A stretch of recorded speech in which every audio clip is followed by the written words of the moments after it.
E o principal, acho que dentro da janela, dentro do que vai ter de oportunidade, Fortaleza já dá sinal claro aí com a contratação do Marinho, que vem forte, que vem buscar carência. E assim, Marinho não vem pra vaga do Moisés, né? Acho que isso é muito claro e importante salientar.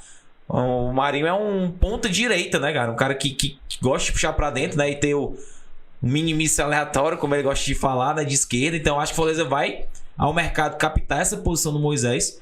E aí, cara, eu queria comentar o que você achou da contratação aí de Marinho. Mais uma vez, o Fortaleza vai forte ao mercado, traz um jogador que estava em ascensão até a sua ida para o Flamengo, onde oscilou, não teve tantas oportunidades. Com a chegada do Sampaoli, até pensei em que ele tivesse algumas oportunidades e teve. Entrou em algumas partidas como titular, participou de gols. Mas foi uma grata surpresa para mim o próprio Sampaoli, após uma partida, em uma entrevista, falar que não contava mais com o Marinho.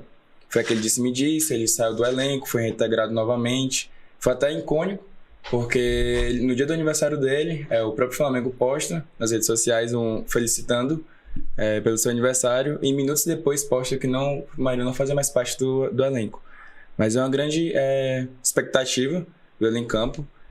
Tá pertinho, depois da rodada agora contra o Flamengo, ele já estreia contra o Atlético Paranaense, creio eu. Espero que ele venha para somar, assim como o Galhardo veio, assim como o Pacheco está somando. É muito importante que ele venha para somar.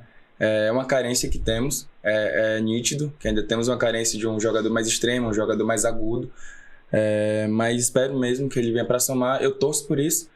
E o Fortaleza todo, a torcida torce por isso. O Marinho, eu queria comentar que eu achei sensacional, porque quando eu soube que o Fortaleza entrou na briga com o São Paulo pelo Marinho, eu falei, não, o Fortaleza não vai levar. O time do Nordeste vai ganhar o Marinho. E quando ele veio, claro, como torcedor do Ceará, todo mundo sabe que eu sou, tá aquela, né, o Marinho jogou no Ceará e tá bem, mas é bom ver que hoje um time nordestino ganha com um jogador do time do Sul facilmente. O Marinho escolheu vir pro Fortaleza ao invés de vir pro São Paulo. Isso não é surpresa, né? Assim, antes de falar dessa situação que o Fortaleza ganhou, acho importante a gente encaixar o Marinho dentro do esquema tático, que o Fortaleza, além de ganhar uma peça, que é o Marinho, ele consegue também ganhar o Caleb na sua posição de origem, né? O Caleb é um meia, mas por dentro, que o Vojvoda consegue adaptar ele aberto, e ele consegue render das duas formas. Mas ele vai ganhar o Caleb mais por dentro, já que ele não consegue ainda acertar Pochettino, enfim, ele não tem aquela posição, acho, fixada. Apesar que o Vojvoda roda muito. Então o Marinho é uma baita contratação. Existe uma dúvida de como vai render pela idade, um contrato um pouco mais longo. Mas dentro aqui do futebol cearense, ele é um cara que totalmente identificado com o que a torcida espera, né? Essa forma meio louca de ser, de altos e baixos. Marinho é aquele muito altos e baixos, né? Então acho que ele vai sim se adaptar e como o Galhardo se adaptou. Por que eu cito o exemplo como o Galhardo? A gente sabe que o Marinho é um cara muito difícil de grupo, né? Um cara difícil, que eu digo assim, ele é de adaptação a grupo, né? É um cara que você precisa entender bem ele para poder se adaptar. Mas o grupo Fortaleza é tão fechado, existe uma liderança ali com o Tite, com o Tinga, que mesmo essa rapaziada que chega com certo histórico de problemas, eles conseguem se adaptar. E eu já citei aqui o exemplo do próprio Galhardo, que é onde passou, teve problemas com o grupo, teve problemas com o elenco, consegue se adaptar e consegue estar muito bem identificado. O próprio Crispim também, que fala muito de extracampo, né? Na época do DVD também, o David, né? Então a liderança do Fortaleza é muito coesa, que eles conseguem blindar, né? Então é importante, acho que para a adaptação do próprio Marinho, para que ele possa de fato só se preocupar com o futebol. A gente sabe que a pressão do Flamengo é diferente, a cobrança é diferente, né? Então lá ele se esperava uma situação dele, não conseguiu dar retorno. Foi feito um investimento também por parte do Flamengo. Então acho que é um excelente nome e mostra mais uma vez, inclusive o Paes deu essa entrevista, que o Fortaleza hoje ele é uma potência consolidada em termos de contratação. Como o Denis falou, né? O Fortaleza brigou com o São Paulo, mas não é só o dinheiro. E a gente usa o exemplo do Vojvoda. Toda vida que um time grande hoje está sem treinador, o Vojvoda é especulado. Hoje, novamente, se saiu algumas notícias que o Vasco estava especulando, que ia dar um caminhão de dinheiro. Gente, não é dinheiro. O Vojvoda deixou muito claro que não é dinheiro que vai fazer ele ir. Hoje ele está muito bem consolidado, ele tem um baita de um salário, né? Ele e sua comissão, então não vai ser dinheiro, tem que ser projeto.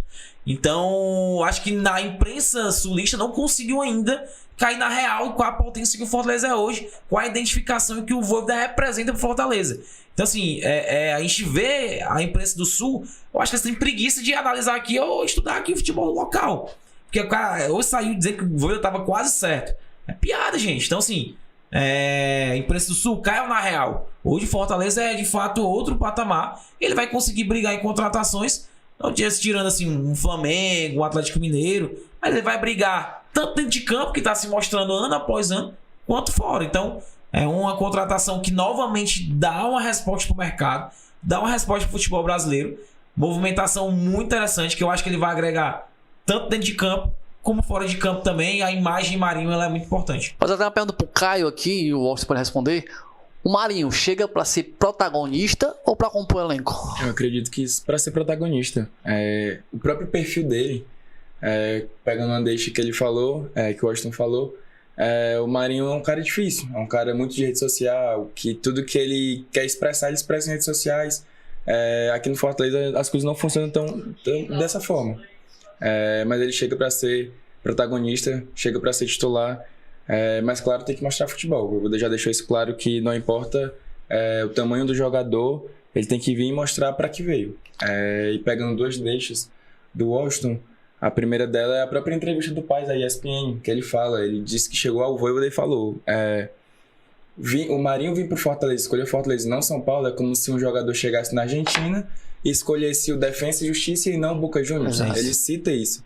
Então, ele quis mostrar isso pro Voivoda, que o Fortaleza a cada dia cresce, e com a ajuda do próprio Voivoda. Então, isso é muito bacana. Sobre a questão do Marinho respondendo, Denis, até, assim, existe um grande ponto interessante, porque o Voivoda não tem um esquema, não tem uma escalação muito fixa, né? Ele faz uma variação, né? Então, acho que o Marinho vai ser uma peça-chave, mas você não consegue identificar hoje um protagonista, assim. O próprio Moisés, ele rodava, né? Às vezes o Moisés não começava, né? O próprio Caleb fez uma baita partida entrando contra o Cruzeiro. Então, assim, o time do Voivoda é o conjunto, né? Eu acho que é a organização tática que ele dá, essa evolução que ele dá dentro do Fortaleza, que ele não consegue ser dependente. Saiu o Pikachu ano passado, a Fortaleza acabou com o Pikachu. Ele conseguiu encontrar a variação, conseguiu encaixar um outro modelo. Saiu o Moisés, emendou já 2 vitórias seguidas, mostrando que não é um cara dependente de jogador. Claro que faz falta, é óbvio. Mas ele vai conseguir se adaptar ao que ele tem em mãos.